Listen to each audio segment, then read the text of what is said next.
एक औरत अपनी पड़ोसन से कह रही थी, तुझे मालूम है 20 साल तक मेरी कोई औलाद नहीं हुई। पड़ोसन हैरानी से, फिर तूने क्या किया?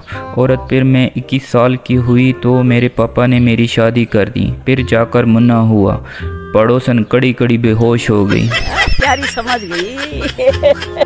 एक शख्स अपने दोस्त से शिकायत कर रहा था कि इसकी बीवी इससे हमेशा नाराज़ रहती है। दोस्त ने इसे मशवरा दिया, औरत कितनी ही खफा क्यों ना हो, तारीफ से खुश हो जाती है। आज शाम को खाने पर इसके पकाए हुए सालन की तारीफ़ कर देना। चुनांचे इस आदमी ने शाम को पहले नवाला मुंह में डालते हुए कहा, आहा हा बेगम, मज़ा आ गया, क्या गज़ब का सालन पकाया है।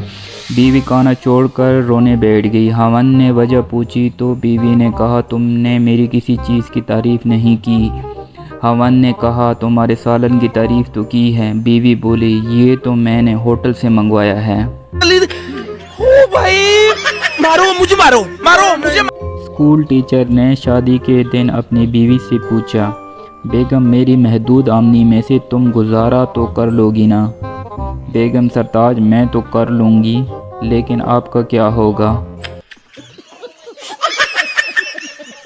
अगर तुम लोग नए हो तो सब्सक्राइब करो, वो जो लाल वाला बटन है उसके साथ सूर्य नमस्कार करो या फिर अनुलोम विलोम, मुझे नहीं पता, बस क्लिक हो जाना चाहिए।